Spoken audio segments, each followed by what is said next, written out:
je me présente, Chokri Bouzmani.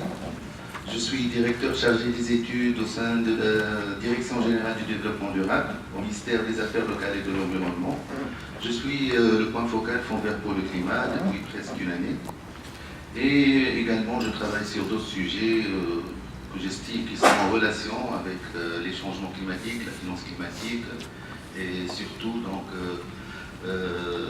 l'économie verte, la responsabilité sociétale des entreprises, les ODD au niveau de l'agenda de développement 2015-2030. Voilà. Bon, moi je vais enchaîner donc sur la présentation de Madame Gavresh. Gavresh. Bon voilà, je préfère, c'est plus facile.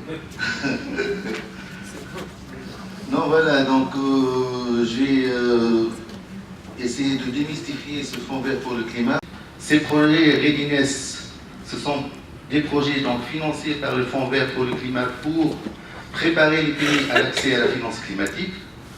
Donc la Tunisie donc, elle est en cours de finaliser son premier projet Readiness. Qu'est-ce qu'il y a comme activité? Qu'est-ce qu'on est en train de faire donc, pour se préparer à l'accès à ce coffre-fort? Et en fin de compte, donc, je vais vous donner donc, un état des lieux, qu'est-ce qu'on a réalisé jusqu'à maintenant et quelles sont les étapes à venir. Donc justement, pour la finance climatique, il existe plusieurs fonds. Il existe plusieurs fonds de la finance climatique. Il y a le GEF, le Global Environment Fund, donc qui finance des actions climatiques. Il y a l'Adaptation Fund, le fonds d'adaptation aussi, qui finance des projets et des programmes en relation avec l'adaptation. Il y a le Global Infrastructure Fund aussi, qui finance des projets en relation avec les changements climatiques.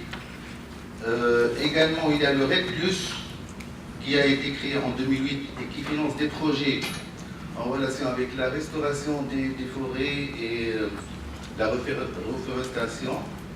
Et en fin de compte, il y a le dernier né, c'est le Fonds vert pour le climat, qui a été créé en 2010 donc à Cancun, au Mexique, lors de la conférence du parti. C'est un mécanisme financier de la Convention cadre des Nations Unies sur les changements climatiques. Et il est devenu, à partir de cet acte, le principal instrument multilatéral de la finance des actions climatiques. En fait, cet instrument, donc, il est gouverné par un conseil formé par 24 représentants, dont 12 des pays développés et 12 des pays en voie de développement, et avec un secrétariat et des unités indépendantes, en l'occurrence les panels d'experts donc, qui travaillent avec le Fonds vert pour le climat. Son mandat, donc, c'est de promouvoir un développement à faible émission de carbone, c'est-à-dire sobre en carbone, donc faible émission de gaz à effet de serre, et résilient au changement climatique, justement dans les pays en développement. Son siège, il est à Santo, donc à la République de la Corée, donc Corée du Sud. Pour les ressources du Fonds vert pour le climat, donc ils sont environ donc, de 10,2 milliards de dollars en promesse entre la période de 2015 à 2018, parce que ce fonds il est entré en vigueur justement en 2015, et donc l'objectif étant d'atteindre un plancher de 100 milliards de dollars d'ici donc 2020. Donc le fonds actuellement il est en phase de réapprovisionnement, replenishment. Donc depuis donc, la dernier meeting board en octobre 2018. Et là donc ceci constitue une occasion pour accélérer et intensifier l'action mondiale en vue de répondre à l'ambition et à l'urgence pour faire face justement aux défis des changements climatiques et maintenir l'augmentation de la moyenne des températures, comme il vient de dire là, en deçà de 2 degrés Celsius à l'horizon 2100, et voire en dessous, donc en deçà donc, de 1,5 degrés Celsius, selon le dernier rapport de l'IPCC, qui est apparu juste avant la tenue de la conférence des parties, la dernière conférence donc, de Katowice en Pologne. Justement, au niveau de ce montant, il y a 130 millions qui sont réservés pour les activités d'appui préparatoire. Qu'est-ce qu'on entend par les activités d'appui préparatoire? C'est par exemple l'élaboration des plans national d'adaptation. Il y a 3 millions qui sont réservés à l'élaboration de ces plans par an et par pays, pas par an, par pays. Et puis il y a aussi des activités d'appui préparatoire pour élaborer ce qu'on appelle Project Preparation Funding, c'est pour élaborer des études complémentaires, des bases de données, des séries climatiques, des sauvegardes économiques et sociales pour donc accompagner les porteurs de projets à l'élaboration donc de leurs requêtes financières juste après donc la note conceptuelle. Et il y a également 40 millions de dollars américains qui sont dédiés à la préparation des projets, ce qu'on appelle readiness. C'est ce que donc on va parler juste après. Les caractéristiques du Fonds vert pour le climat. Justement, le Fonds vert pour le climat, il a plusieurs caractéristiques en fait, mais je vais focaliser sur les principales caractéristiques. En fait, le Fonds vert pour le climat finance des projets non traditionnels de développement, donc qui devront nécessairement, obligatoirement répondre à la logique climatique, climate rational. Donc, ce sont des projets en relation exclusivement avec le climat, les changements climatiques. Donc, ces projets devront donc promouvoir un changement de paradigme, le paradigme shift, qui est un concept très important au niveau des critères d'éligibilité. On va revenir sur cela plus tard. Et puis, il se caractérise enfin par un équilibre entre l'atténuation et l'adaptation. Comme il vient de dire Madame Lauda, il y a deux voies pour lutter contre les changements climatiques. Il y a l'atténuation à travers donc, la réduction des émissions de gaz à effet de serre et l'adaptation. Donc ce projet, justement, puisqu'il y a une demande donc, croissante des pays en développement pour donner plus d'importance à l'adaptation, puisqu'ils n'ont pas une responsabilité historique sur l'augmentation des émissions des gaz à effet de serre, donc ils veulent plutôt donc, financer des projets en relation avec l'adaptation. Donc ce projet finance à hauteur de 50% l'atténuation et 50% de l'adaptation. Et pour l'adaptation, justement, 50% des fonds sont réservés aux pays des États, ce qu'on appelle des États insulaires, les pays les moins avancés, les PMA, et les pays africains, et les 50 autres sont pour le reste des pays en développement. Justement, là, on vient aux secteurs qui sont éligibles par le Fonds vert pour le climat. Ils sont au nombre de 8 aires de résultats stratégiques. Il y a une partie qui est réservée à l'atténuation qui est à gauche et l'autre partie à l'adaptation. Donc pour les secteurs concernés par le Fonds vert pour le climat, pour l'atténuation, qui ont des impacts donc, stratégiques, il y a la production et l'accès à l'énergie. Deuxièmement, il y a le transport, bien sûr le transport du point de vue donc, consommation d'énergie, etc. Et puis il y a les forêts et l'affectation des terres, dans la mesure où la forêt et les terres donc, contribuent à la séquestration du carbone, donc c'est de l'atténuation, parce qu'il y a une autre partie au niveau de l'adaptation pour tout ce qui est écosystème et services écosystémiques. Et enfin, il y a le secteur des bâtiments, les villes, les industries et les équipements. Pour ce qui est d'adaptation, donc juste le camembert qui est à droite, donc il y a la santé, la sécurité alimentaire et la qualité de l'eau. Et puis il y a, comme je viens de dire, les écosystèmes et les services écosystémiques, les moyens de subsistance des communautés, et enfin l'infrastructure et les constructions. On arrive là sur les critères d'éligibilité du fonds, ils sont au nombre de 6. Donc il y a premièrement ce qu'on appelle le potentiel d'impact. Il faut que les projets donc, aient un impact en matière d'atteinte des objectifs du fonds, et plus particulièrement des aires de résultats stratégiques que je viens de présenter donc, plus tôt. Il y a la question du changement du paradigme, donc le paradigme shift. Donc là, c'est le potentiel donc, pour catalyser l'impact au-delà d'un projet ou d'un programme d'investissement individuel. En fait, donc, les projets en relation avec le climat devront être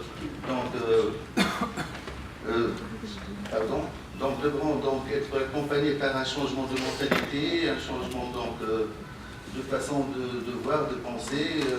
Et notamment ces projets-là, surtout si on parle d'énergie renouvelable, donc il faut que ces projets demandent de nouvelles compétences. Il faut que, par exemple, le système de l'éducation et de l'enseignement supérieur s'adapte à cette nouvelle donne. Puis il y a le potentiel de développement durable. Bien entendu, lorsqu'on parle de développement durable, il y a donc la prise des considérations sociales et environnementales à côté donc, des considérations économiques. Et également, le Fonds vert pour le climat accorde une importance de premier ordre pour l'aspect genre. Il y a les besoins des bénéficiaires.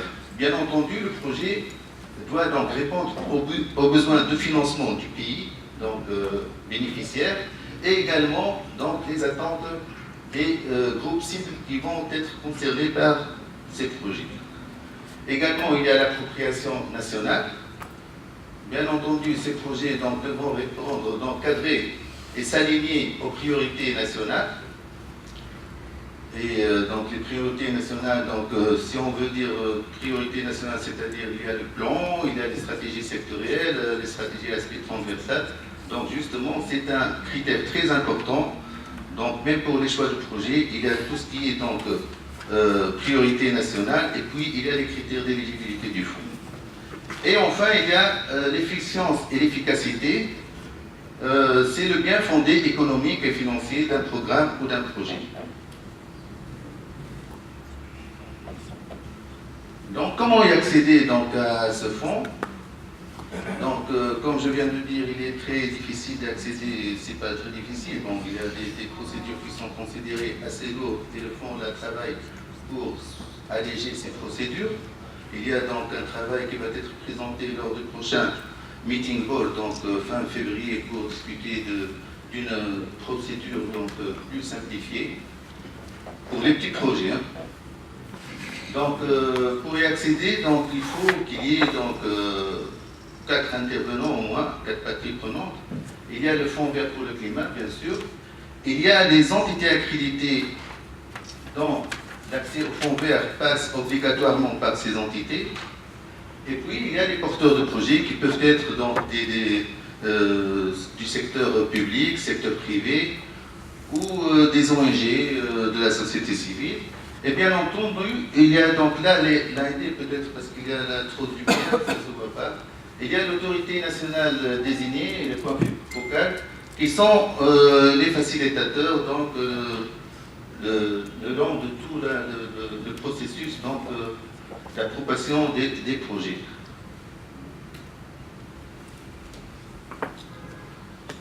Donc je vais essayer de l'accompagner, bien entendu, par des lettres de non-objection, tout en veillant à ce que cette requête respecte les lignes directrices élaborées par le JCF et prenne en considération les priorités nationales et réponde aux exigences du fonds.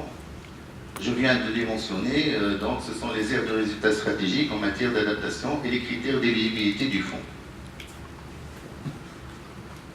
Pour les entités accréditées, donc les entités accréditées, ils travaillent, le GCF donc, travaille avec une gamme d'entités accréditées afin de canaliser ses ressources vers des projets et des programmes. Ces entités ont des caractéristiques différentes, elles peuvent être privées ou publiques, non gouvernementales, internationales ou régionales ou nationales, ce qu'on appelle les entités accréditées d'accès direct. Pour autant qu'elles répondent aux normes du fonds et notamment les normes fiduciaires. Les entités accréditées mènent une série d'activités qui incluent habituellement l'élaboration des propositions de financement, la gestion et le suivi de projets et de programmes. Et les pays peuvent donc accéder aux ressources du GCF par le biais de plusieurs entités accréditées à la fois. Voilà la liste des entités accréditées qui existent à l'heure actuelle. Donc il y a des entités nationales, des entités régionales, comme la BAD ou l'OSS qui est notre partenaire. Il y a aussi des entités internationales comme la Banque mondiale, la BER, les PEI, la GIZ, l'AFD, la Banque mondiale, le PNUD, ce sont tous là, il existe des représentations en Tunisie, donc il y a un large éventail, donc un large réseau qui existe en Tunisie pour un peu accompagner les porteurs de projets pour l'élaboration de leurs notes conceptuelles ou requêtes financières et également pour la gestion et le suivi des projets à un stade ultérieur. Là, c'est le processus d'approbation. Bien entendu, peut-être je vais revenir plus sur ça quand je vais parler donc, du mécanisme de non-objection. J'arrive maintenant à le projet Readiness Tunisie. Comme je viens de dire, donc la Tunisie s'est engagée avec le Fonds vert pour le climat. Cet engagement est perçu comme une opportunité d'accéder à des ressources importantes et additionnelles pour financer sa stratégie nationale de changement climatique élaborée en 2012, tenir ses engagements inscrits dans la contribution déterminée soumise à la Convention cadre des Nations Unies en 2015 avant la tenue de la conférence des parties, la COP21 de Paris, et également couvrir les coûts additionnels liés à la mise en œuvre des plans d'action sectoriels issus de sa stratégie nationale économie verte qui a été finalisée en 2016. Également, ces fonds permettront donc de contribuer à l'achèvement des objectifs de développement durable au niveau de l'agenda de développement post-2015 et notamment l'objectif 13 intitulé la lutte contre les changements climatiques. Bien entendu, il y a d'autres objectifs qui sont concernés. Il y a l'objectif 7, c'est énergie renouvelable avec prix abordable, etc. Et enfin, c'est mettre à niveau en termes de finances climat, aussi bien les institutions publiques qui sont impliquées dans le dossier des changements climatiques, que le secteur privé qui est appelé à l'être. Bien entendu, nous, on a démarré donc, les activités au niveau du Readiness il y a presque 1 an et demi, avec un montant de 300 000. Tous les pays ont droit à 300 000 comme premier projet Readiness. Et ce projet a été consacré pour donc, se préparer à l'accès au financement par le fonds et pour appuyer la mise en place de l'autorité nationale désignée. Donc on a donc, notre delivery partner pour ce projet, c'est l'Observatoire du Sahara et du Sahel. Bon, pour les activités au niveau donc, du Readiness, il y a donc plusieurs activités qui ont été conduites, et particulièrement la mise en place de l'autorité nationale désignée autour d'un mécanisme de non-objection. L'originalité de notre autorité nationale désignée, c'est qu'il y a des représentants donc, de haut cadre, donc représentants des différents secteurs éligibles par le fonds, qui ont des connaissances en matière de changement climatique dans le domaine de gestion des projets et qui sont prêts, donc, très près du niveau décisionnel pour qu'ils puissent donc échanger rapidement avec leur supérieur hiérarchique. Donc justement, notre autorité nationale désignée comporte à peu près 23 membres. Il y a donc les représentants des secteurs, les secteurs de l'agriculture, la santé, tourisme, industrie, énergie, transport, équipement, etc. Donc tous les secteurs concernés. Également, on a des représentants de la profession, du KICA, du TAP.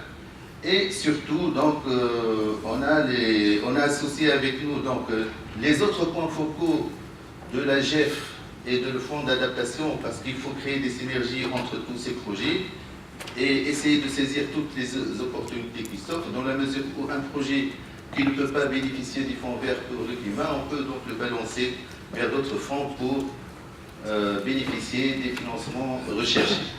Et également, on a surtout des représentants du secteur de la finance. Parce que là, les aspects financiers revêtent une importance de premier ordre dans ce cas. Et on a un représentant du ministère des Finances, un représentant de l'association tunisienne des banques et des établissements donc, financiers, et également un représentant de la Banque centrale. Parce que comme vous savez, avec les contraintes budgétaires actuelles, donc le choix entre, c'est-à-dire la part crédit, donc, même s'il est bonifié, donc ça joue énormément pour le choix des projets. Justement, là, pour la mise en œuvre de l'AND, une fois mise en place, donc on a élaboré notre mécanisme de non-objection. Parce que là, pour le choix des projets à soumettre et émettre les lettres de non-objection, il faut se reposer sur un mécanisme de non-objection. Notre mécanisme comporte 2 volets. Un volet pour le choix, c'est-à-dire émettre les lettres de non-objection pour les notes conceptuelles qui n'est pas obligatoire à ce stade, mais peut donner un coup de pouce pour la suite du projet. Et donc un mécanisme plus développé pour l'émission des lettres de non-objection à ce qu'on appelle les requêtes financières, les funding proposals ou les full proposals. Et là, c'est obligatoire à ce stade, donc l'émission de la lettre de non-objection. En deuxième lieu, donc, comme activité, on est en cours donc, de finaliser l'élaboration de notre programme pays. Donc on a une réunion qui est programmée à la fin du mois, le 26. C'est quoi le programme pays? C'est le portefeuille de projets, à la fois en matière d'atténuation et adaptation, qui donc englobe les programmes et les projets prioritaires et bancables qui vont être soumis par la suite pour financement au Fonds vert pour le climat. Ça va être en quelque sorte, c'est le document stratégique et document de référence entre nous et le Fonds vert pour le climat. Et donc cette programmation stratégique, l'élaboration du contrat de programme, c'est pas figé, hein, c'est un processus itératif et donc basé sur une approche donc, participative. Comme vous savez, donc, Mme Lord a dit qu'on va donc lancer prochainement l'élaboration du plan national d'adaptation. Justement, les résultats de ce plan devront être pris en considération au niveau du compte de programme. Donc, on doit donc réviser ce programme pays d'une manière donc, régulière.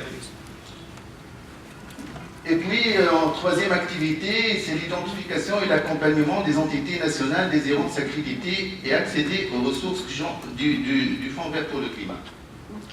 On a une douzaine d'entités et d'établissements qui ont donc manifesté leur souhait de s'accréditer auprès du fonds.